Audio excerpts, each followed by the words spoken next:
What's up everybody, Big Cop Diesel coming at you, and today I am doing a pistol cleaning video for you.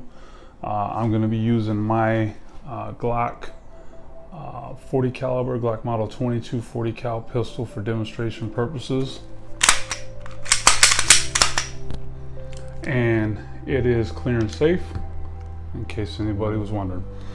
All right, so a couple points. Make sure that all ammo is obviously out of the firearm and out of the room, and this goes for when you're cleaning your firearm or even if you're practicing dry fire drills.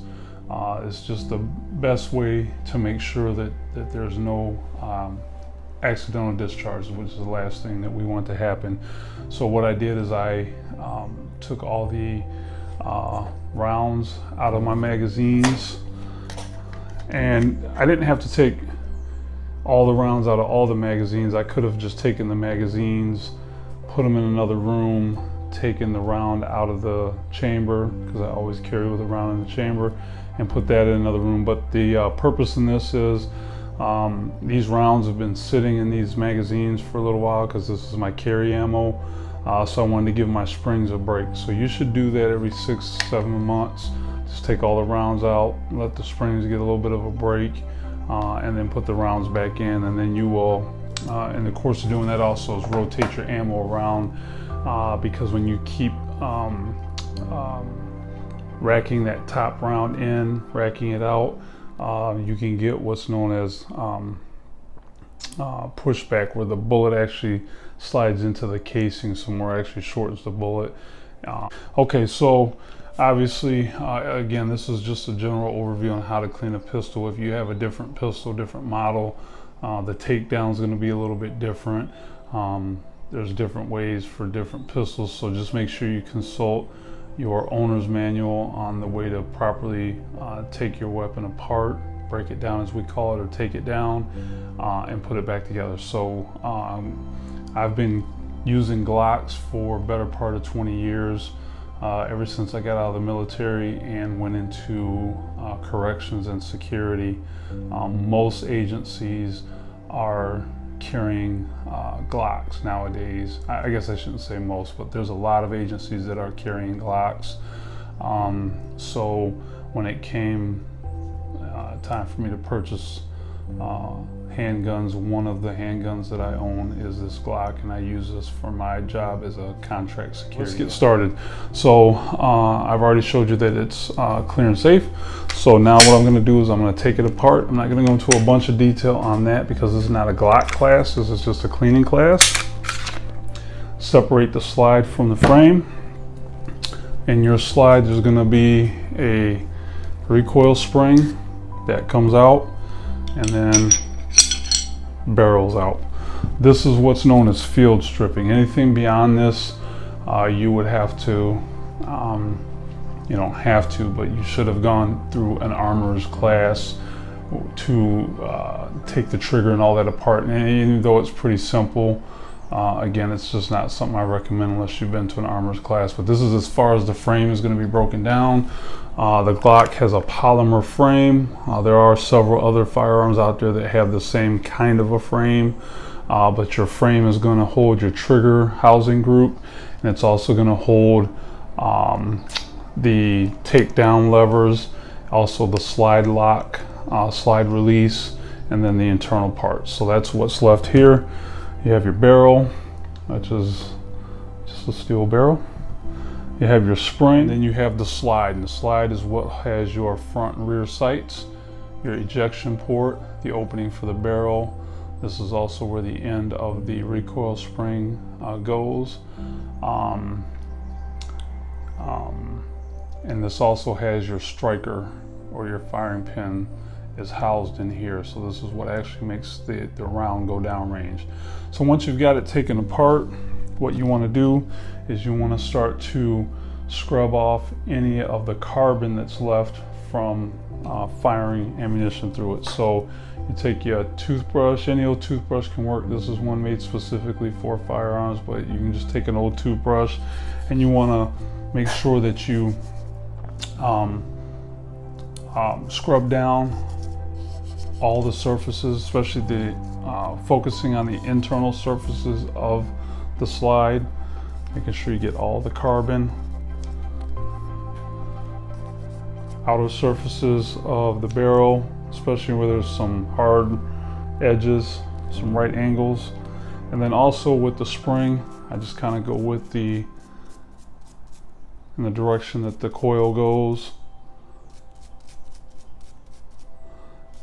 And I do that to remove carbon. And then with the frame, I get all the interior portions of the frame, making sure that I get any carbon. Now this weapon's clean. I keep my weapons clean at all times, so there's really not anything, if there's anything, there's gonna be very little.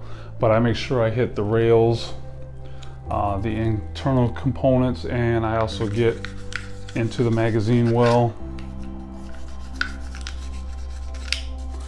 And I brush, you know, as much of the components as I can, all right?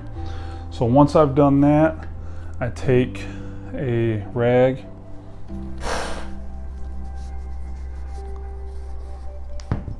wipe everything down,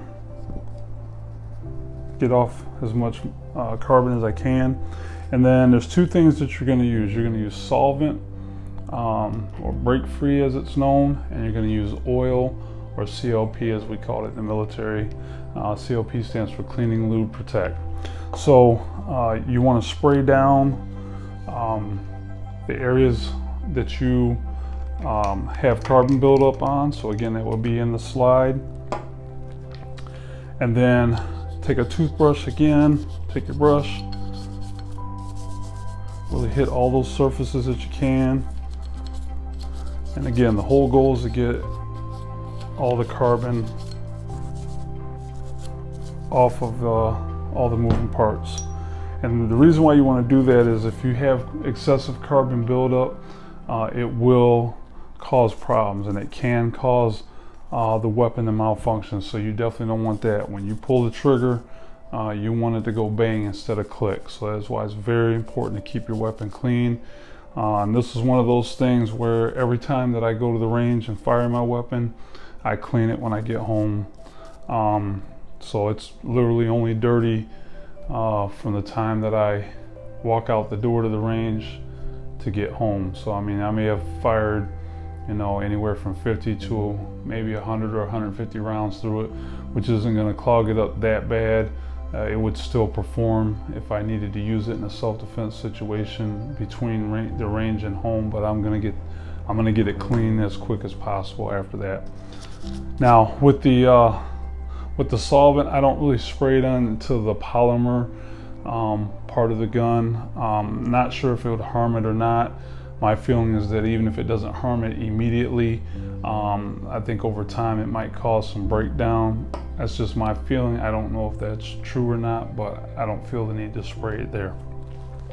So I'm gonna do one last wipe down on all the areas that I just hit with the toothbrush and the break free. And then you wanna clean the barrel, right? So when I look through the barrel, it should be nice and shiny. I should be able to see the swirls in there from the rifling. Everything should be nice. There should be no dark spots, no spots that are not shiny, showing that it's dirty. You got a couple options. You can use a bore brush. This bore brush is a 40 caliber bore brush because this is a 40 caliber barrel. So you want to make sure you get the proper bore brush for the caliber of firearm that you have. And then I also have what's known as a bore snake, and it's just a cable that's weighted on one end with a little handle, and then it's got some material that's got there are some bristles weaved in here, and this is designed to quickly clean the barrel. So all you would do is feed the weighted end / handle through. You always want to clean in the direction of firing, and then I just pull it through. Boom, that's good to go. All right, and it may take you a couple times to do that. And then what I like to do, and there is a tip.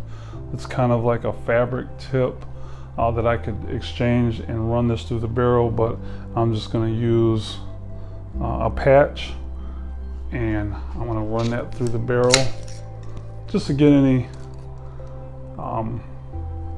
carbon that I didn't get. And I don't know if you can see that. There's a little bit, not too much, not too bad. And then that's a way to just ensure that I got it nice and clean. So now that I've got everything clean, what I'm going to do is I'm going to lubricate the parts, the moving parts, and I'm going to put it back together. So when I get my barrel, I take my CLP or my oil, I do a little drop at the tip where it actually is going to touch the opening. I do a little drop right where at the end of the barrel, where it's going to touch the frame, and that's pretty much all I do for the barrel. I'll do a little bit more here. Now I like to have my stuff nice and juicy, so I don't want it soaking wet,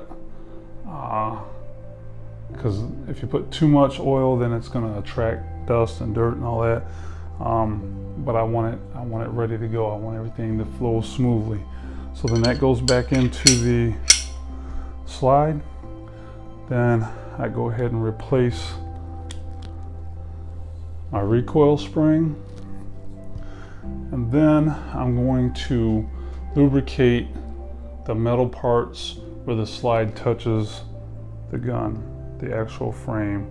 And again, that's just to make sure everything is nice and lubricated so that it moves effortlessly with no problems. So once I've got that done, it's time to reassemble it. And I do a function check. So when I first rack it, I squeeze the trigger. You should hear the slide fall. I keep the trigger depressed. I rack the slide again. You hear the click, and it should fire. You should hear the spring, and there should be no binding up. So notice the trigger is to the rear, and one more time, the trigger's reset. Again, that's a function check. So everything checks out.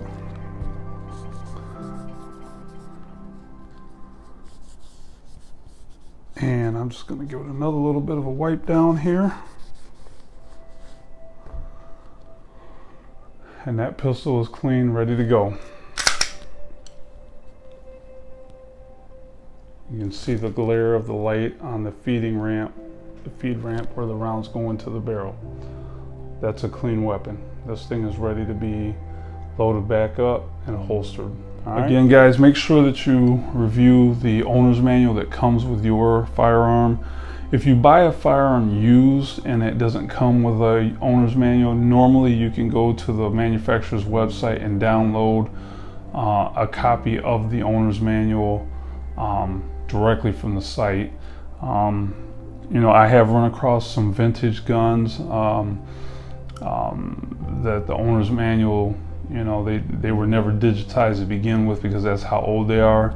Then hopefully the person that you purchased the firearm from can show you how to take it down, or you may be able to take it to a gunsmith at your local gun shop who's familiar with older firearms and could show you how to take it down. But again, it's very, very important that you keep your firearm clean and serviceable at all times, so that when you need it, it'll do the job that it's supposed to do. All right, guys, hopefully you like this video. Please like and share. If you have any questions or comments, please put those below, and I'll get back to you as soon as possible. All right, everybody, this is Big Cobb Diesel. You stay safe out there, and I'll talk with you soon.